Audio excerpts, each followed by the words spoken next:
Welcome to Let's Get Rash. This is the podcast that says what your boss won't and what your employees wish they could. Work sucks today because leadership sucks and no one wants to say it out loud. I'm Jessica, a former insider turned leadership coach and the author of Let's Get Rash about leadership. I'm not here to be nice, I'm here to be real. Let's get rash about it. In the next few episodes of Let's Get Rash about leadership, we're digging into chapter 3 of my book, also called Let's Get Rash about leadership, which is available on Amazon, or you can enter to win a free copy at my website at rashlead.com. Anyway, moving on. Chapter 3 is called Boot Camp Basics, the Act of First Impressions. And simply put, this chapter is all about your hiring process. Now, if you're not hiring right this minute, don't tune out, because if you have employees, we still need to talk. See, whether you realize it or not, you made a first impression on every single person who works for you. And more often than not, it wasn't great. And that impression is permanently burned into their brains. This subject is rather complex, so before we get there, though, I want to talk about unemployment rates. You know how every year politicians stand in front of us and they talk about the unemployment rate? How they kind of use it as bait so that we can decide on who we're going to vote for? Well, let's look at the numbers real quick. I'm not going to read all of these, but in 1940 is when we started tracking the unemployment rate, and it was logged at 14.6% back then. 1960, it was 5.5%. 1970, it was 4.9%. 1990, 5.6%. 2000, 4%. 2009, 10%. 2020, 8.1%. 2021, 5.3%. 2023, 3.6%. And today, 4.4%. But do you know how we actually get that rate? Do you know how that rate is actually calculated? See, this data has been reported to us since 1940, but do you have any idea how we get it? And if you're like me, you probably assumed it was like solid, real, tangible data, maybe collected through the IRS or your state's Department of Labor. You know, the people who actually interact with unemployed workers, right? Maybe it's just me. I don't know. I never had a reason to not trust these numbers, but a few months ago, during the government shutdown, I got a little bit curious. I thought, why would unemployment numbers stall if all these departments are still operating? So I looked into it, and what I found was a little bit alarming. If you already know this, just hang with me, I'm making a point. See, the source of this very, very accurate data is the BLS, the United States Bureau of Labor Statistics. They have an annual budget of about $650 to $700 million a year. They employ roughly 2,300 people, and the average hourly wage for those folks is anywhere from $33 an hour to $41 per hour. See, their entire job is just analyzing labor data, measuring unemployment versus employment. Important work, right? So let's talk about how they get the data. Do they rely on the IRS? No. Do they rely on the state departments of labor? Nope. How about job boards like LinkedIn or Indeed? Nah. Instead, they conduct a survey. A survey. For over 80 years, every single month, 60,000 random households are contacted. Random. Completely random. Either by phone or by someone showing up at your house asking questions. Now let's pause for a second. 2,300 people contacting 60,000 households every month would mean that each person is responsible for about 26 households in 30 days. Seems kind of doable, right? Except that's not who does it. See, the BLS does not collect the data. They analyze it. So they pass that responsibility onto the Census Bureau. You know, the Census Bureau with its own casual $1.5 billion annual budget. So between these two departments, we're at about $2.15 billion. So what do we get for that amount of money? Is this Jessica Rash? Yes. Hi, my name is Cynthia. I'm with the U.S. Census Bureau. We're conducting the current population survey for the Bureau of Labor Statistics. Now, for anyone who's ever worked in a call center, let me tell you how this call ends. Click. And that's for the people who even answer the phone. The way in which this survey is conducted should already tell you that this data is not accurate. Even if every single person was excited to participate, it's still bullshit because they're contacting random households. Random. And if that's not enough for you to discard it, it's also the federal government conducting this survey. But let's pretend for just a second that this data actually matters. Let's talk about who is considered unemployed. If you were laid off 2 months ago and you're collecting unemployment benefits, but your employer marked the layoff as temporary and intends to bring you back, or they're just intending to save you from the hell of job hunting, well, you would be considered employed.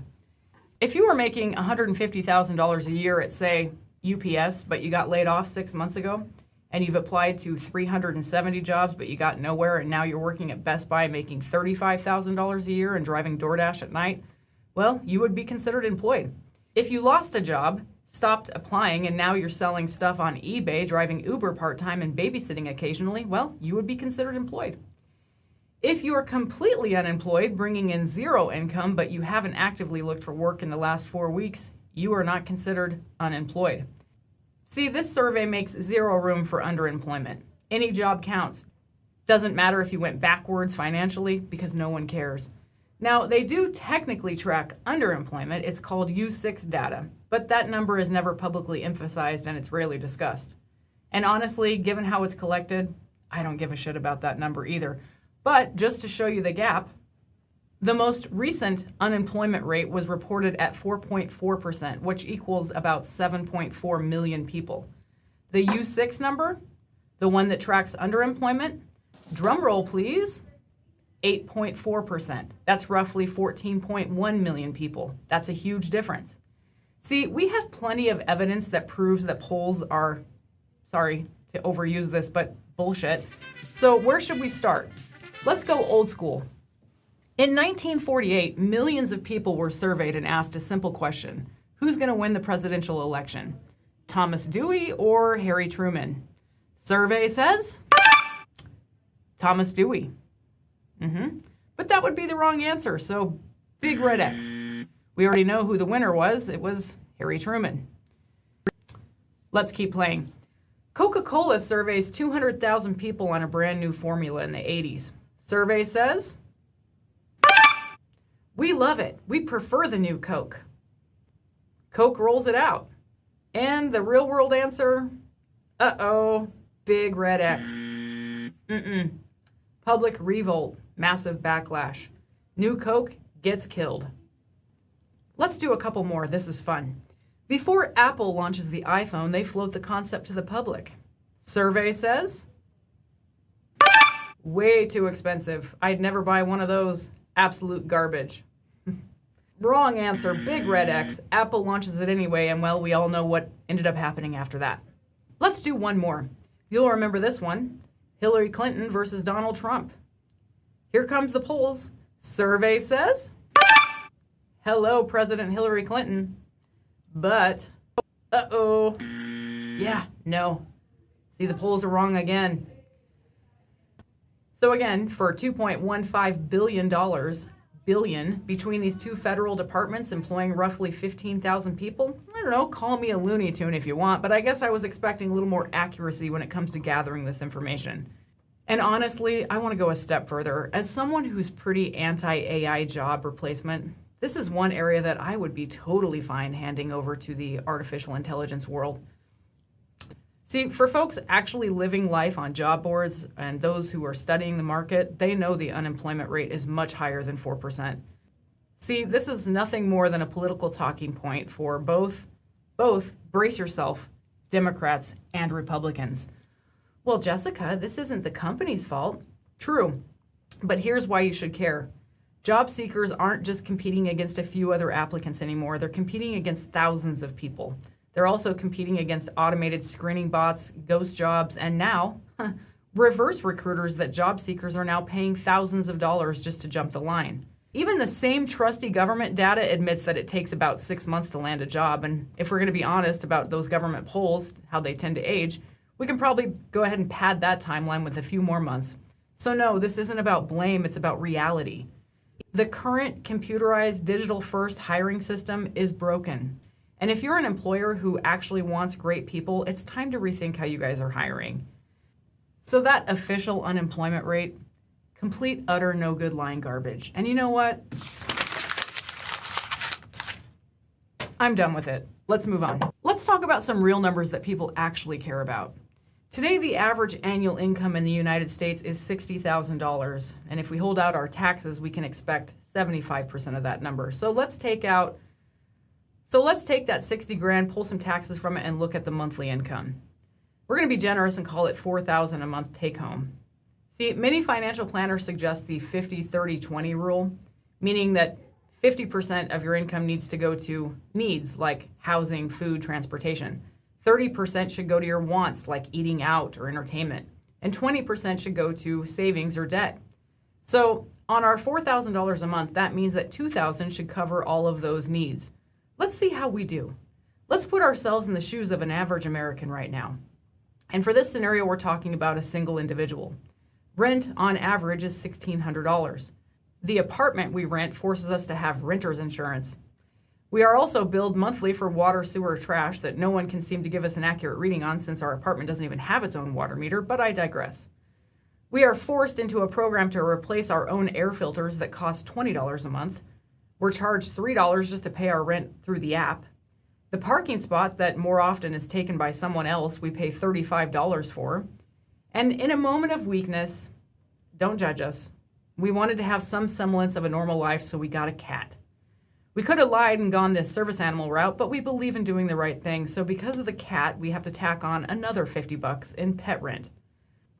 Okay, so just for the apartment, we're at $1,809 per month, but we still need to deduct power, food, laundry, Wi-Fi, gas, insurance. Now, I need to go on a little rant really quick. Just bear with me. If you've been driving around and noticing a surge in new laundromats and wondering what the hell is going on, let's talk about that. See, using my own city as an example, when I was younger and living in apartments, it was like an unspoken rule that a washer and dryer were included. At the very least, there was a shared laundry room on site. It was kind of the standard. Now, here in Boise, Idaho, we have 25 laundromats. Why? Well, because landlords are dumping washers and dryers. The maintenance cuts into their profits. And new builds aren't even including space for them. Older units are telling tenants, hey, we're done maintaining those. So instead, tenants get to add about $30 a week to their living expenses. And I'm being pretty conservative with that number.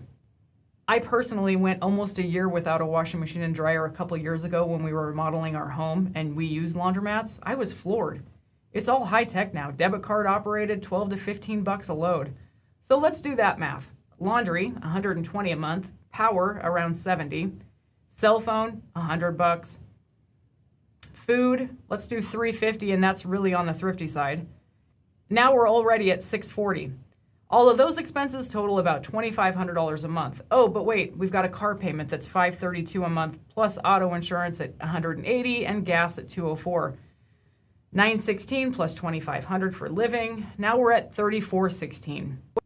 Well, that is well out of the 50% need range. That's 85% of our income going to living. Whatever will we do with that last 15%? We've got student loans, and on average, those are $536 a month.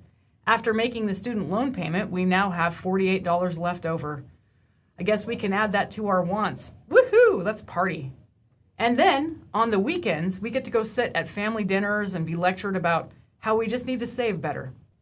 We're told to go find higher paying jobs, usually by someone who hasn't applied for a job in 20 years or has no idea what the market actually looks like right now. You may be thinking, well, what the hell does this have to do with leadership? And that's a fair question. Let me explain. Right now, employees are working full-time, doing whatever is expected of them. And in return, they're barely surviving. And even if you can't personally relate to this, most people feel like they have no control over anything. Think about it. Apartment dwellers are under scrutiny from property management, from their neighbors, etc. The political world is so divided that people are breaking up with their own family members. Drivers are fighting for control on the road and most are losing. People are in debt, on average about $7,000 in credit cards, with no control over any interest rates.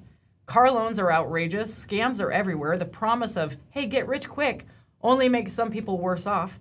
So where can someone feel their worth? Where can they feel their purpose? At work. But most workplaces don't allow employees to think creatively. They discourage it. Employees feel like cogs in a machine with no ability to find their purpose. And so they continue to have no control over anything. Some of you have been so critical of folks in this situation. You'll say things like, just get a better job. As if it's that simple. And if they do, sometimes all that does is trade one set of problems for a slightly different landscape. Have you ever stopped to think about how that actually works? I assume some of you have no adult kids or nieces or nephews or siblings or parents or friends in this position. You must have been safe from hunting for jobs for years. Or maybe some of you are so far up the ladder in your own careers that you've completely forgotten what it's like to ask for an afternoon off just to go interview somewhere else. You forgot what it's like to juggle that quietly, hoping that your manager doesn't get suspicious, only to be asked to come back 3 or 4 more times because companies now think 5 rounds of interviews is normal, only to end up finding out that the job pays $20,000 a year less than you make now. You say things like, well, they should have made better choices, or you imply that someone deserves to be financially stuck for the rest of their life because they made a few untimely decisions. Well, it's not my problem that they had kids. That's their fault for racking up debt, as if that's the whole story. And for the record, this is not my personal situation. I don't have kids. I don't have credit card debt. I've supported myself most of my adult life. I'm not speaking from self-pity. I'm speaking from observation. I can see the ripple effects here. Recently, someone in my own social circle, someone who sits very comfortably financially and always will, they mocked a local family after a sudden death made the news. A GoFundMe was shared to support this widow. They were older and they were living paycheck to paycheck. And this person in my social circle publicly called them out for being stupid for not saving and criticized them for not prioritizing life insurance.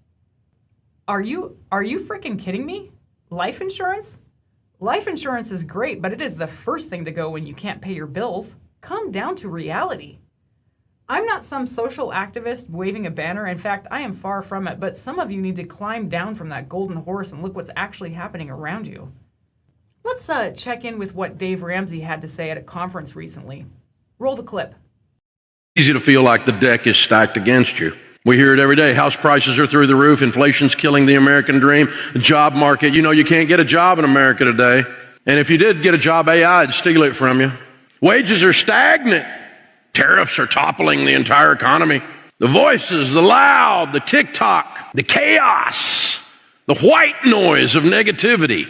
It's always been there, but it's really loud right now. Have y'all noticed? So much noise it can feel hopeless, like dreams are not attainable anymore.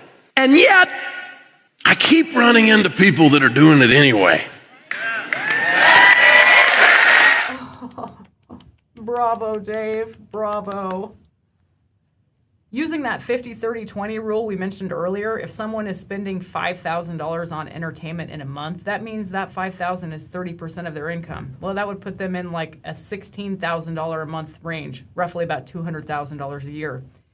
That's an interesting audience to deliver that message to, Dave, because the tickets to hear Dave speak cost about $5,000 per person. Seems like a pretty safe room to make such an out-of-touch statement in. Hey, Dave. I've got an idea. Why don't you take that same message down to a town hall somewhere and see how hard the audience claps? Or better yet, why don't you try it in one of your own staff meetings? You know, but not with the personalities on camera, not the Ramsey kids on payroll. I mean like the people behind the scenes, the event crew, the customer support team, the folks who actually set that conference up. Because the scenario I described earlier, that's much closer to how a lot of everyday workers live. Possibly even some on your own staff. That's the disconnect here. It's very easy to preach financial discipline to a 200K room. It's a lot harder to say the same thing to the people making a fraction of that and paying Nashville rent. That's what makes it feel out of touch. And if you're paying attention even a little bit to politics right now, there is a common theme across all party lines. People are sick of elitism. They are tired of people at the top talk down to the rest of the country like they don't understand basic math, basic effort, or basic responsibility. And that frustration, it doesn't stop at politics, it shows up at work. Now, if you're listening to this and you're getting defensive because you think I'm advocating for higher wages, you are missing the point. This episode is not about demanding more money, it's about demanding more awareness, more compassion, more leadership. A great leader understands the pressure their people live under. They understand the cost of rent, the cost of groceries, the stress of childcare, the mental load on trying to do everything right and still feeling like you're behind. They don't dismiss it. They don't mock it. They don't build messages around rooms full of people who are insulated from it. They recognize it. And look, I also have zero tolerance for people who don't help themselves, for people who take advantage of the system. But sometimes that is not the issue. A lot of times, good people cannot get ahead and they are doing everything right. A few months back, I put out a survey about a law that would force employers to list salaries on job postings in 35 states without such a law. Why? 2 of my own family members, young parents trying to better themselves, face this every single day. They know they have to apply for 35 jobs just to get an interview and up to 200 to land an actual offer. They understand that the labor rates their governor or their president brags about means nothing to them. It is not reality. Their evenings are spent driving for DoorDash, selling plasma, or living on job boards. They're applying to every job that pays even $1 more than what they make now. They're losing pay for 4 interviews just to find out at the end that the job pays $4 less an hour than they currently make. And it's not just them, it's millions of people in the same situation. The responses that I got for this survey were wild. Hateful messages accusing me of being anti-capitalism. I'm not anti-capitalism, but I am pro-helping people with simple solutions. And I get it. Look, political party lines right now are everything. It is so very important that we all believe the biggest enemy is always going to be our opposing political party. But I think we can make some exceptions, especially when it comes to helping our own. Some people even push back with me with this argument. Since when is it the government's business what an owner does with their business? Great question. I actually do agree. So if we're going to go there, can we go ahead and cancel all government loans, subsidies, grants, and bailouts, every single one of them? Because I'm down for that. Oh, and get this. When a company calls up the government asking for help, they don't even have to follow any federal HR guidelines, not even a little bit. There are no rules, there's no oversight, there's nothing. And yet somehow, we're still supposed to cheerfully throw billions at them while they can take all that money and still hire however they want, whoever they want, post whatever salaries they feel like, or post nothing at all. And let's not forget, donate to a politician's campaign and call it a day. Awesome. And look, my suggestion to support a law requiring employers to list the pay up front, it's not going to solve the problem. It's not even going to make a dent in the problem, but at least it's something. So here's your challenge.